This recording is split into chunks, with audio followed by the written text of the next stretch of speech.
Welcome to Clause 8, the #1 podcast on intellectual property, trusted by top in-house counsel, judges, and policymakers worldwide.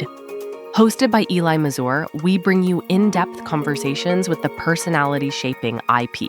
Brought to you by TradeSpace, where ideas take flight. For us. What's like the big lesson that stands out to you that you learned from Ron Katz? Yeah. So you know what? He gave me great advice. He said that it was, he knew that I was a lawyer, and he said, he didn't. I don't know if this was the exact analogy he used, but it was close to this. He was that, lawyers are a tool in the overall toolbox, but they're not the solution. So I think that was the thing. And look, and to their credit, Bob and Sean, said the same thing to me, was that, you've got, if, we're advocates, like we're taught to advocate. So don't ask us what we think, because, we're so wrapped up in the advocacy training, which obviously I understood from law school as well, that, we're not there. So what I would say, several years later is that, and what Ron Katz was saying, didn't use these words, was that, be an asset. If you're going to do this for a living, be an asset manager, don't be an advocate. And an asset manager looks at things very differently than an advocate. And I think that's really what you need to do to be successful in the IP space, is think about how those assets are best managed. And, for some, that's, quote, using them for defensive purposes. And for others, it's, using them more, more aggressively. And it just depends on, what your company or what you as an owner overall is looking to get out of them. And then obviously you have to have the right assets that'll perform however it is whoever it is. And so, you have to realize that not every patent asset's a great one. As a matter of fact, the vast majority of them aren't.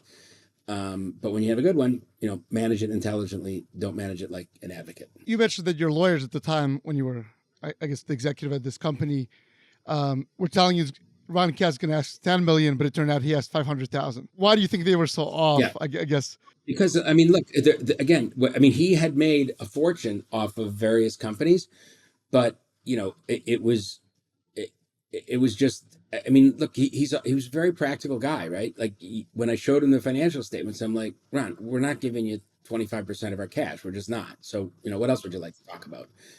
So my thing was, and I tried to use this when I was doing IPNav, was the name of the company that I started in 2003. I tried to be really candid and make and do presentations. So another thing, that most lawyers would tell you not to do is share claim charts early on and share a presentation as to what you want early on. And I always do that in the first 2 months of the case, always. And, I want the other side to be armed up with information. And if they, care and want to show me something and say, hey, you're just wrong about this. It could be that, we don't sell this product in Germany.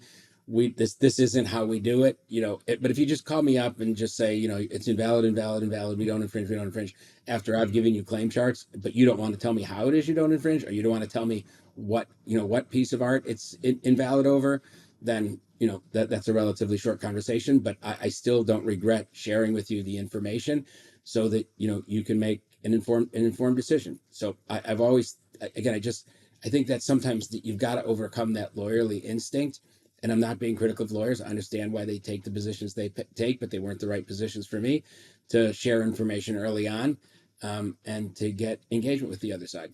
I think it just works better. A lot of people who would have been in your shoes, and there are, the first time they get approached to license a patent, they're like, patents are the worst. I'm never going to settle. I'd rather spend more money on litigation than paying whatever licensing fees might be. And you hear things like that, I guess, from Silicon Valley lawyers and executives and so forth. Why was your reaction so different? And I guess, why were you able to be? Because I was lucky. Look, I didn't know the rules, right? Like I just remember Bob and Sean saying, "Are you really going to do that?" And I'd be like, "Yeah, I am."